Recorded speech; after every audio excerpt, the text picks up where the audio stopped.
Ambassador Hannah Kim walked slowly through the gleaming corridors of the Galactic Council Station, her worn diplomatic robes rustling softly. She kept her head down, shoulders slightly hunched, playing the part she had mastered over 3 decades. To every alien species watching, she was just another weak human trying to survive in a galaxy that barely tolerated her kind. The massive doors to the council chambers hissed open, revealing a circular arena filled with beings from across the galaxy. Towering reptilian saurians discussed trade routes with their forked tongues flicking nervously. The crystalline Vex-High chimed musical notes to each other, their transparent bodies glowing with inner light. Most intimidating were the Rigelian War Masters, their forearms constantly moving as they planned their next military campaigns. Hannah took her assigned seat in the back row, the section reserved for minor species. Around her sat representatives from dozens of other races that the major powers considered barely worth acknowledging. She watched as Council Leader Vextar, a massive insectoid creature with razor-sharp mandibles, called the session to order. Today, we discuss the continuing Zolonian threat, Vextar's voice buzzed through the translation devices. His 6 compound. Eyes swept across the assembly with contempt. 3 more systems have fallen to their war machine. The death toll now exceeds 2 billion innocent beings. Murmurs of concern rippled through the chamber. The Zolonians had appeared 50 years ago from beyond the galactic rim, bringing technology that made even the most advanced council fleets look primitive. Their ships moved like living things, adapting to every weapon fired at them. Worse, they seemed to take pleasure in destroying entire civilizations rather than simply conquering them. What do our military experts recommend? Asked the Andraxian delegate, her blue-scaled face showing genuine fear. General Corthax, a massive bear-like creature with cybernetic implants, stood to address the council. Our combined fleets have engaged them 12 times. We've lost 90% of our ships in every encounter. Their adaptive armor learns from our weapons, becoming stronger with each attack. Hannah watched the growing panic with practiced calm. She had seen this discussion play out dozens of times. The council would debate, argue, and ultimately decide to relocate their most valuable worlds further from Zolonian space, abandoning countless innocent beings to their fate. Perhaps, she said quietly, raising her hand with apparent hesitation, humanity could contribute additional resources to the defense fund. The chamber fell silent. Then Vextar's mandibles clicked in what his species considered laughter. Ah yes, the humans speak. Tell me, Ambassador Kim, what exactly could your primitive species contribute? More of those quaint chemical rockets. You call warships? Scattered laughter echoed through the chamber. The Rigelian War Master leaned forward, his scarred face showing cruel amusement. I've seen human vessels, Council Leader. They still use fusion drives and kinetic weapons. It's almost charming how they pretend to be spacefaring. Hannah's face flushed with apparent embarrassment, exactly as she intended. We have some mineral resources from our asteroid mining operations. Perhaps those could help? Asteroid. Mining? Vextar's laughter grew louder. How wonderfully primitive. Yes, yes, donate your little rocks. I'm sure they'll be very helpful against ships that can crack moons. What none of them knew was that at that very moment, deep in the Kuiper, belt beyond Pluto's orbit, Captain Lee Tay stood on the command bridge of humanity's most closely guarded secret. The bridge was buried 5 kilometers beneath a rocky surface that perfectly resembled a wandering asteroid. But this was no ordinary space rock. Status report on all 3 vessels, Lee spoke into his communicator, his voice echoing through the vast corridors of the ship that housed 50 million people. Earthguard systems are at 100%, replied Lieutenant Park Jin from her station. Fusion cores stable, weapon systems charged, population centers secure. Similar reports came in from the other 2 massive ships. Starbreaker drifted silently near Jupiter, disguised as one of the gas giant's many captured asteroids. Voidhammer maintained position in the Oort cloud, indistinguishable from the countless icy bodies that surrounded the solar system. Each ship was a miracle of human engineering, built in absolute secrecy over a century of careful planning. They weren't just warships, they were mobile worlds. Entire cities existed within their armored hulls, Families had been born, lived, and died aboard these vessels, all preparing for the day when humanity would finally reveal its true strength. "Sir?" Lieutenant Park's voice carried a note of urgency. "We're receiving reports from the Kepler system. The Zolonians have begun their assault on the Andraxian colonies there. Estimated casualties, if they follow their usual pattern, 4 million beings." Lee's jaw tightened. Through the ship's sensors, he could monitor the Galactic Council's session in real time. He watched Hana play her role perfectly, allowing the other species to mock humanity while secretly coordinating the greatest military operation in galactic history. "Any word from the Council about intervening?" he asked. "Negative, sir. They're discussing relocating their own populations instead of mounting a defense." Lee nodded grimly. This was exactly what humanity had expected. The major powers talked about protecting the innocent, but when faced with real danger, they abandoned entire worlds to save themselves. "Continue monitoring," he ordered. "The ambassador will give us the signal when it's time." Back in the council chambers, Hana received the coded transmission through her diplomatic implant. The Andraxian colonies were under attack, and as predicted, the council was debating evacuation rather than rescue. She watched alien representatives argue about which worlds were strategically important enough to defend, while millions of innocent beings faced extinction. She stood slowly, still maintaining her humble facade. Council leader Vextar, humanity has been developing some new technologies. Perhaps we could assist in the evacuation efforts." The insectoid leader waved a dismissive claw. "Sit down, human. The adults are talking." Hana sat back down, but her fingers moved in a subtle pattern against her communicator. Far away in the darkness of space, 3 artificial worlds received a simple message: "Prepare for activation. Operation Guardian begins at dawn." The galaxy was about to discover that humanity had been playing a very different game all along. The Andrax homeworld of Kepler 442b sparkled like a blue jewel against the darkness of space. Massive, floating cities drifted through its cloud layers, while billions of peaceful beings went about their daily lives, completely unaware that death was approaching from the void. The Zolonian war fleet emerged from hyperspace like a plague of metal locusts. 200 ships of various sizes, each one a masterpiece of destructive engineering. Their hulls gleamed with an oily, organic sheen that seemed to shift and writhe as if alive.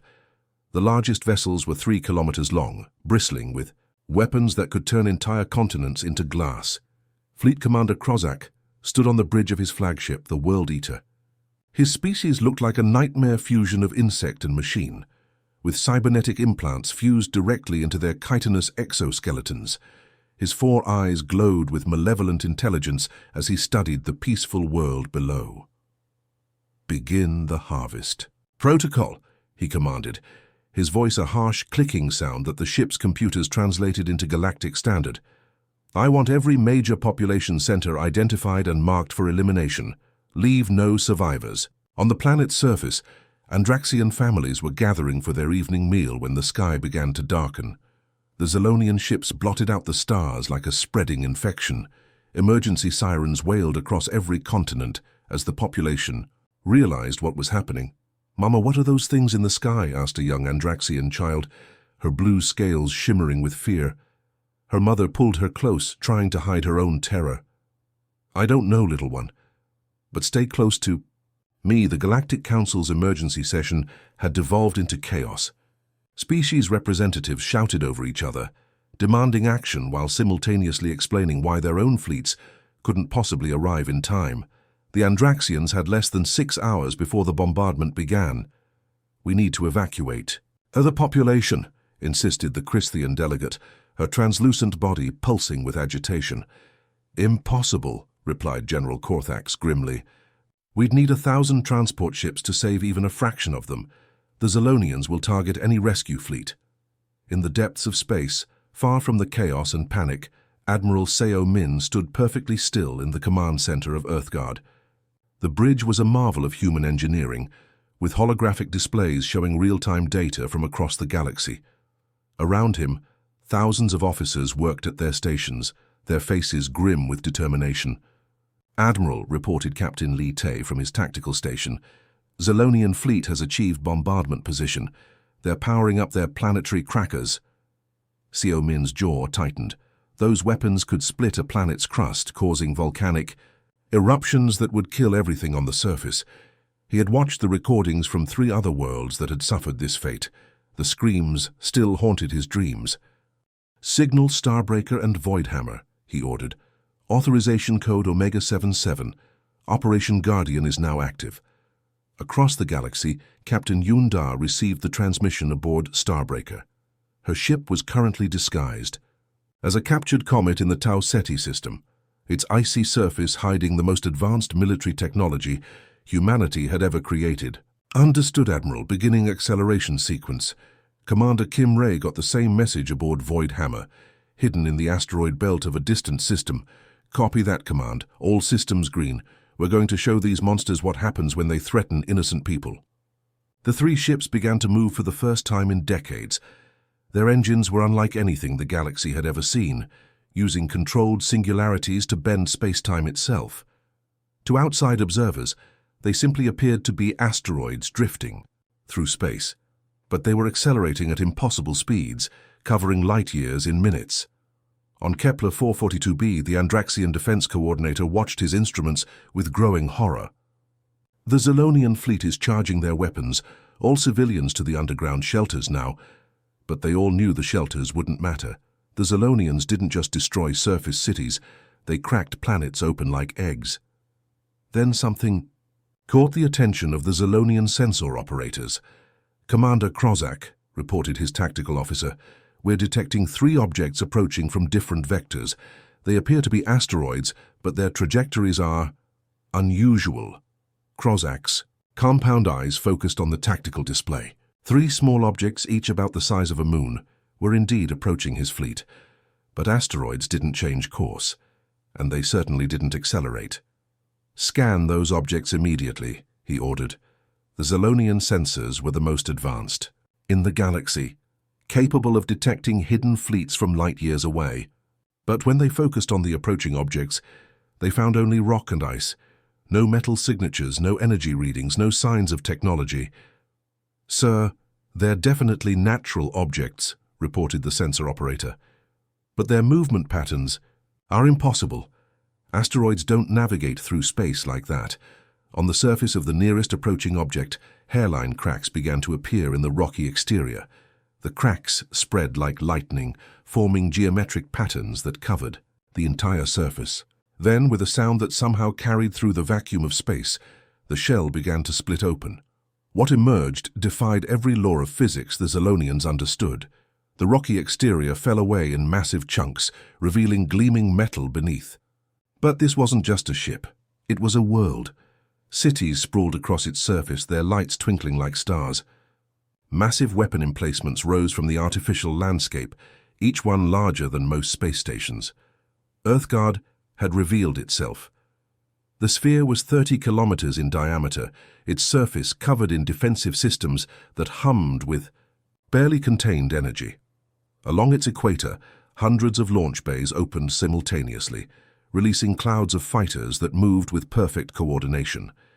Each fighter was a masterpiece of human engineering, faster and more maneuverable than anything the galaxy had ever seen. Krozak's mandibles clicked in shock and fear. "That's impossible.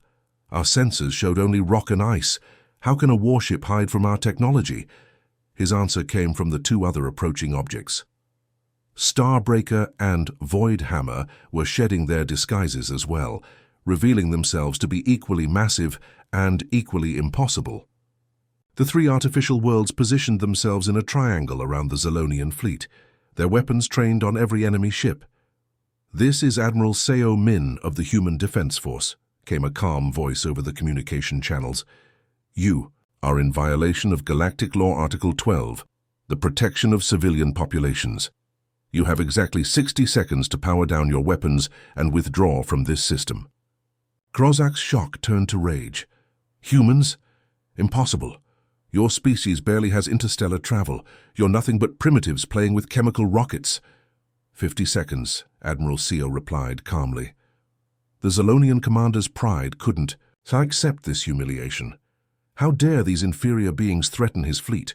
He had conquered half the galaxy with these ships. No force in known space could match Zolonian technology. All ships, open fire on those human toys, he commanded. Show them what happens when insects challenge the swarm.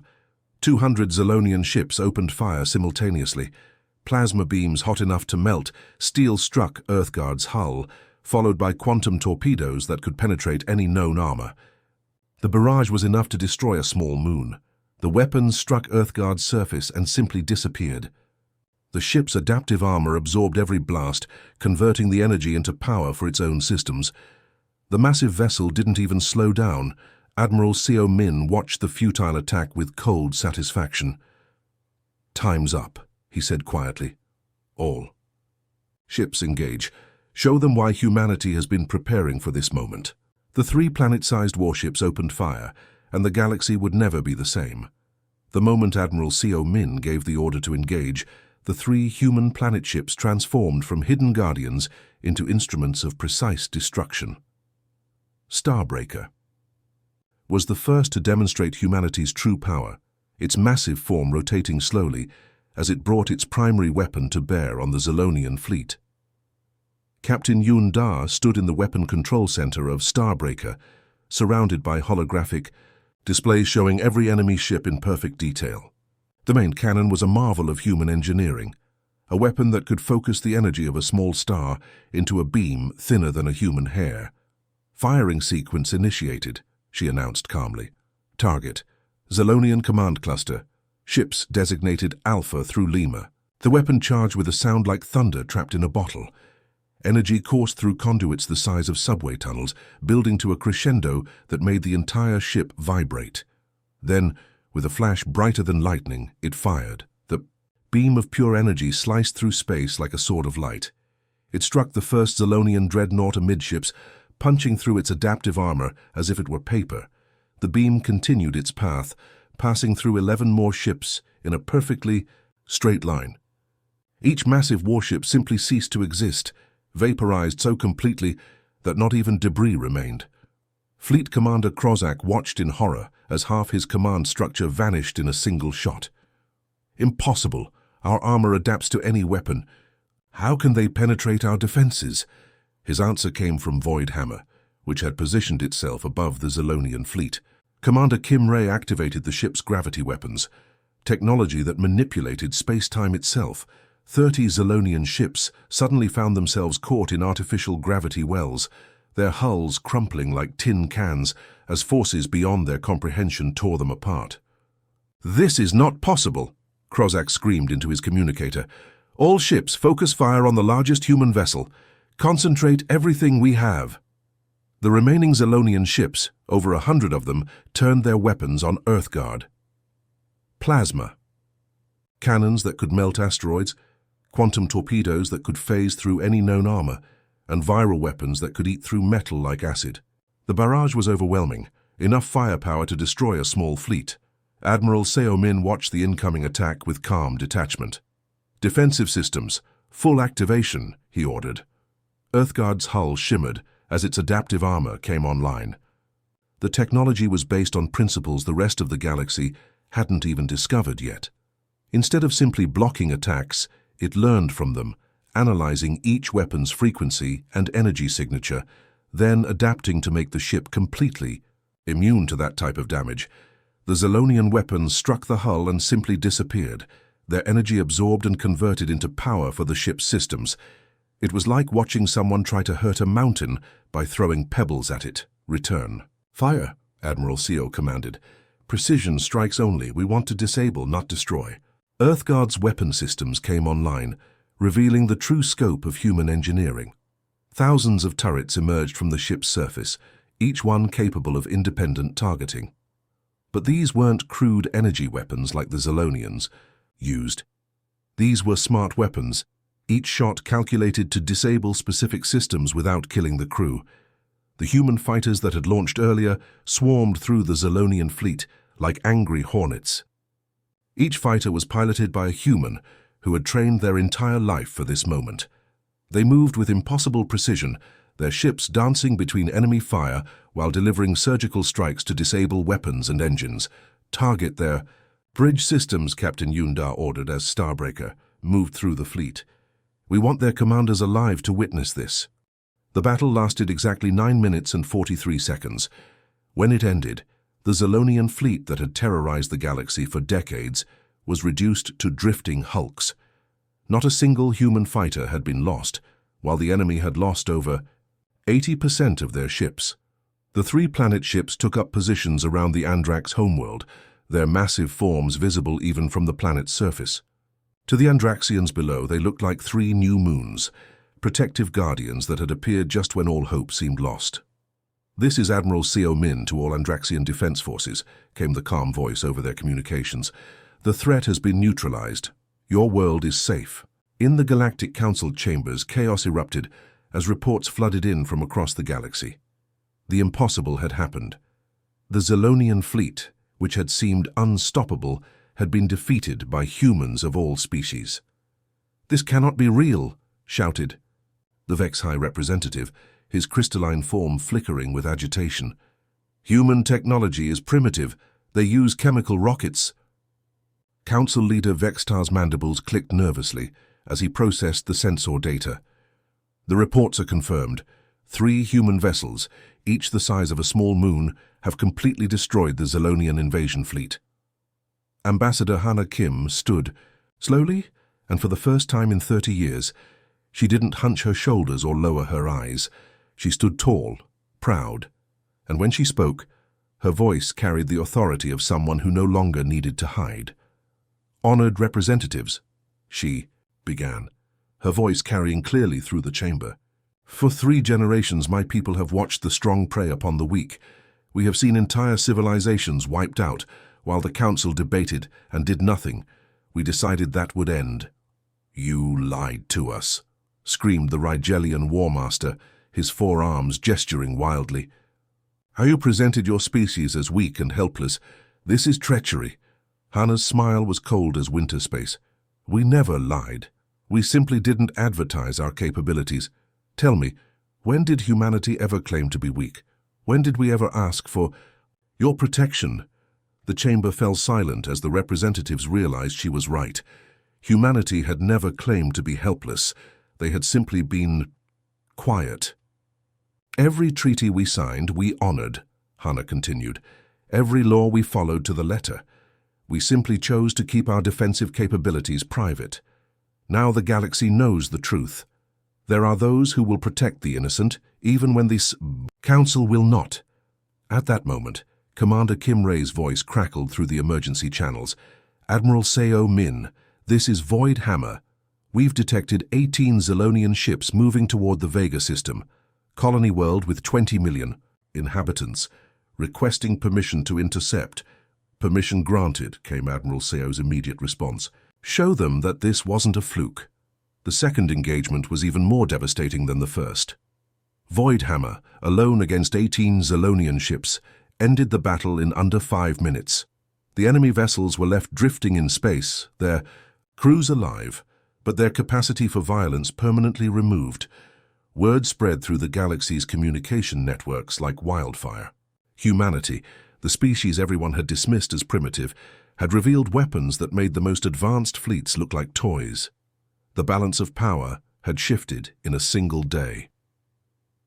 In the depths of Earthguard, Admiral Seo Min studied tactical displays showing Zolonian positions throughout the galaxy. Their main fleet was scattered across dozens of systems, but their homeworld remained heavily defended. It was time to end this threat once and for all. "Signal both ships," he ordered. "Phase 2 begins now. We're going to pay the Zolonians a visit at home. It's time they learned what it feels like to be helpless."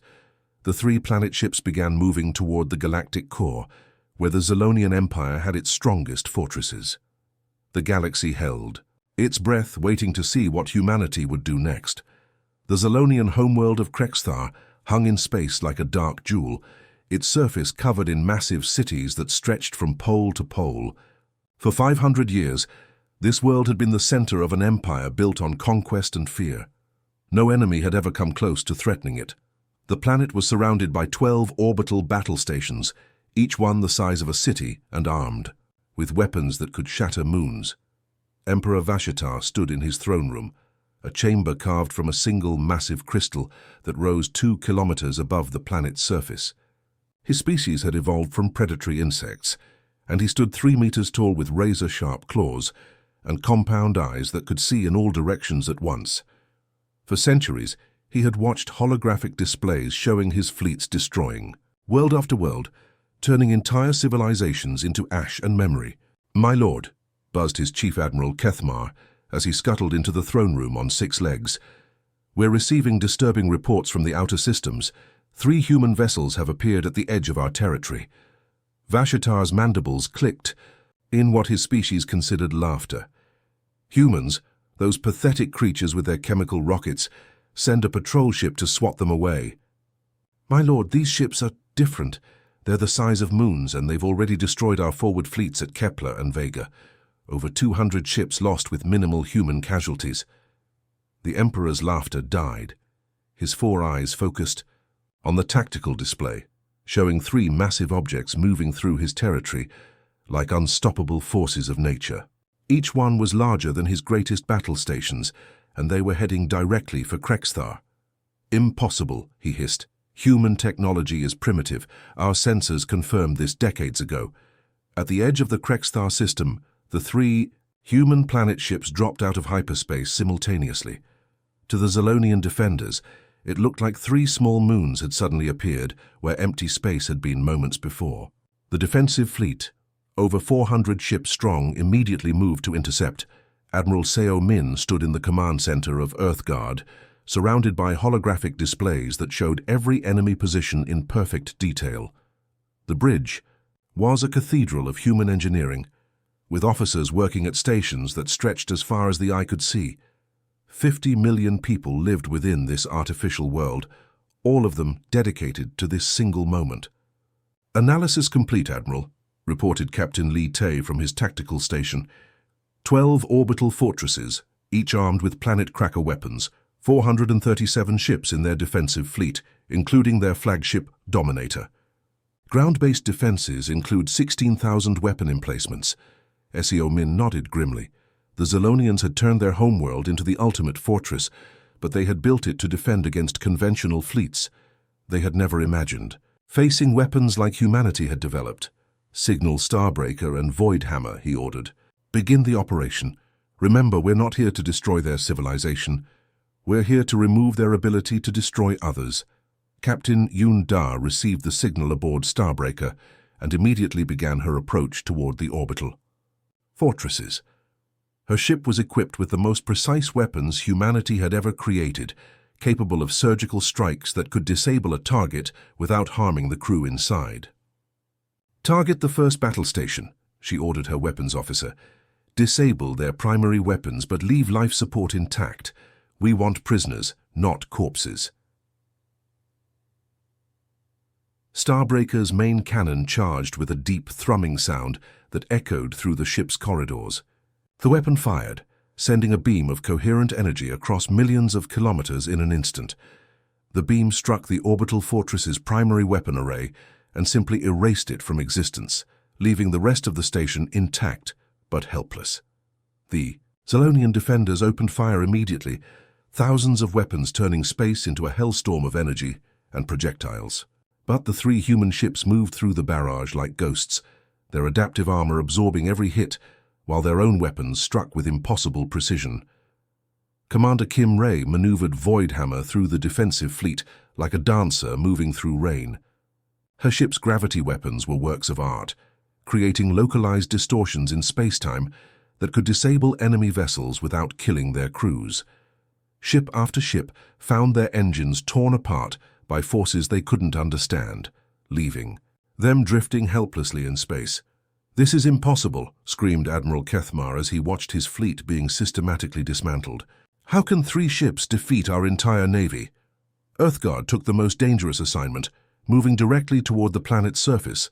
The massive ship descended through the upper atmosphere while ground-based weapons opened fire. Plasma cannons that could melt through solid rock struck the ship's hull and simply vanished, their energy absorbed and converted into power for the ship's systems. Emperor Vashitar watched from his throne room as the human ship blotted out the sky above his capital city.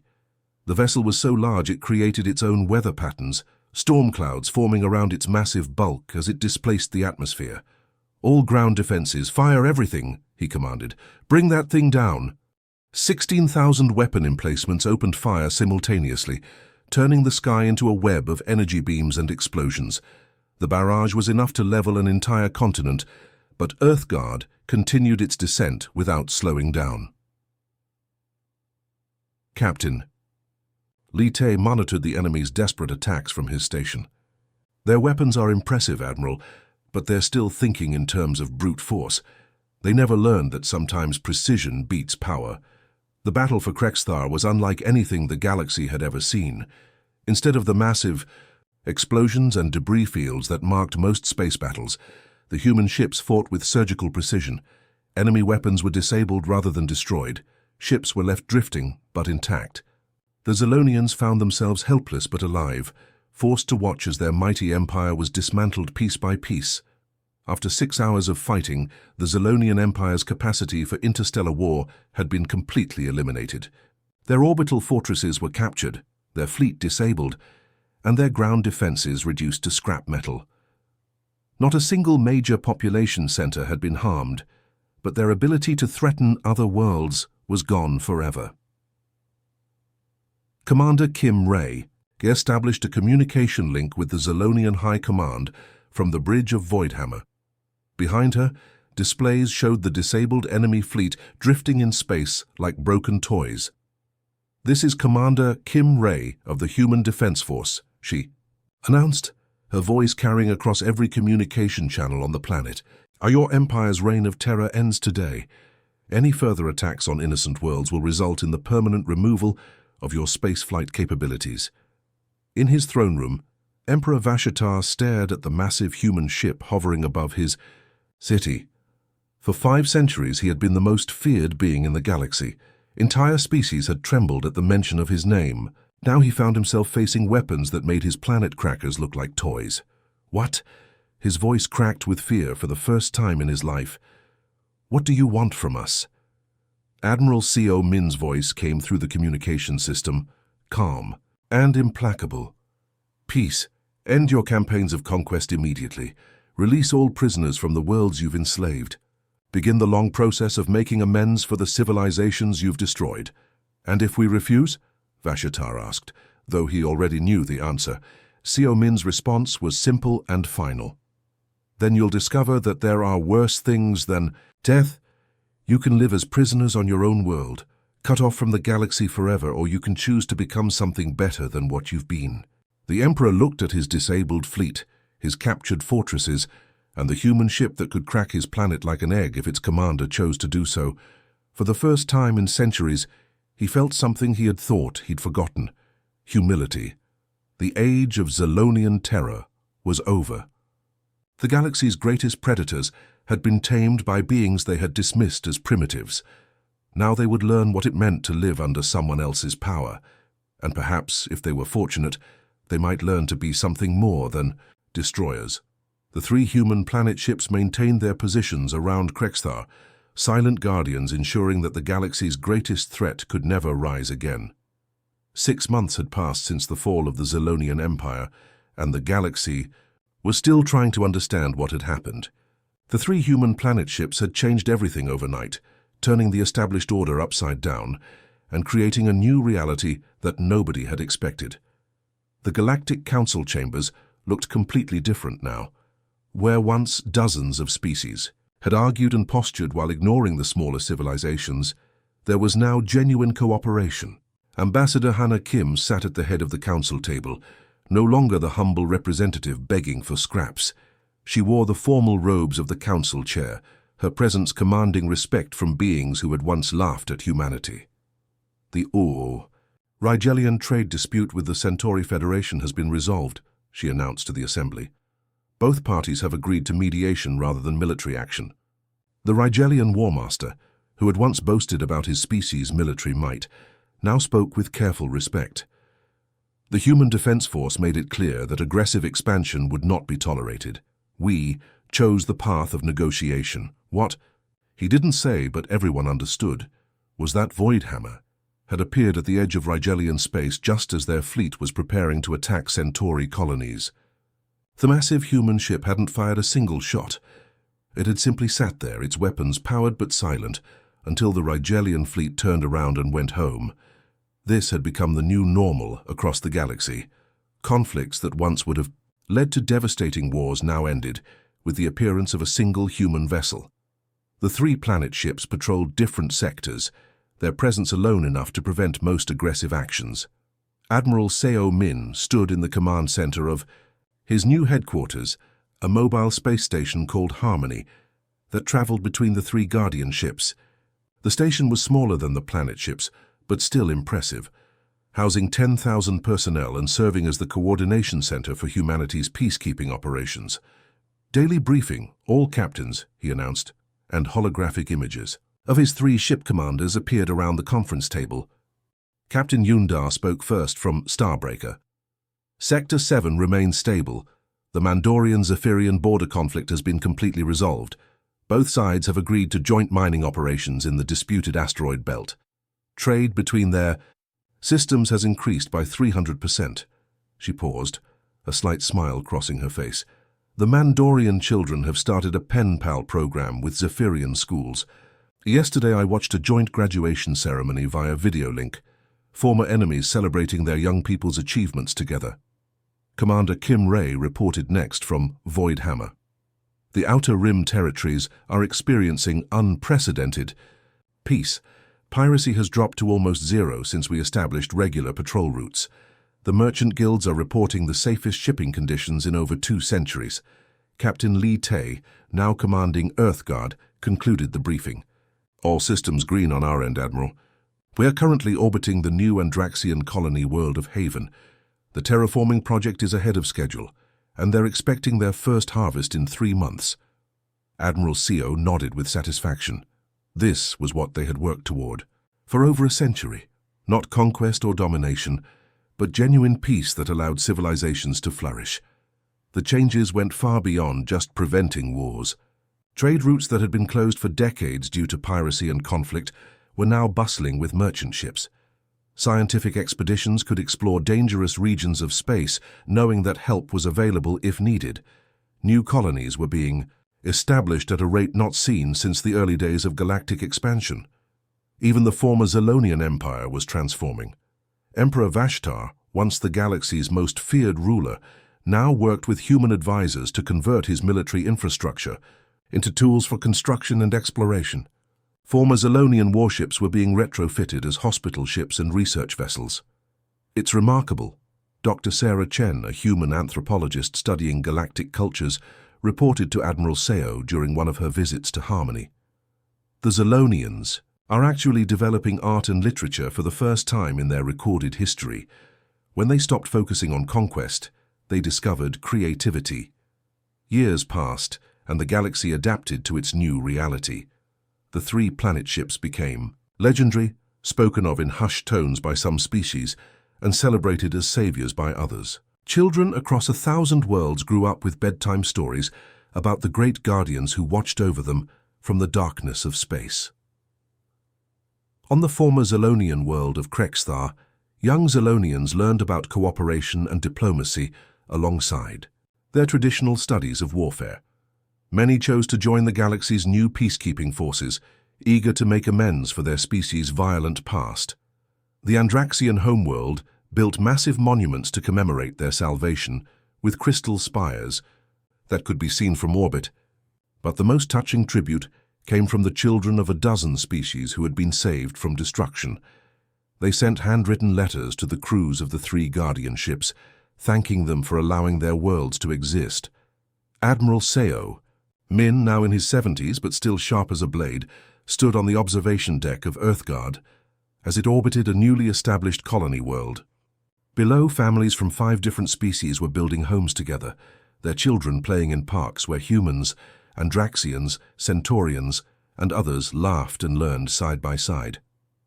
Captain Lee Tay joined him at the viewing port, now an old friend as well as a trusted subordinate. "Do you ever wonder what would have happened if we'd revealed ourselves earlier?" Maybe we could have prevented some of the wars that came before. Cao Zhou considered the question carefully. We revealed ourselves at the right moment, earlier, and the galaxy wouldn't have been ready to accept our guardianship.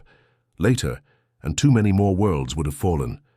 Everything happened as it needed. Too. He pointed to a group of children below who were building something together, their different forms working in perfect harmony. Look at them. That's what we were really fighting for. Not just to stop the Zolonians, but to create a future where beings from different worlds could build something together.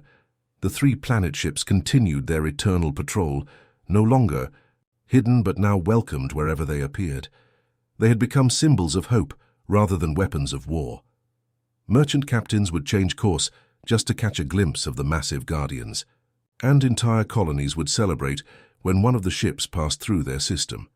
The galaxy had learned that strength didn't have to mean oppression, that the powerful could choose to protect rather than conquer.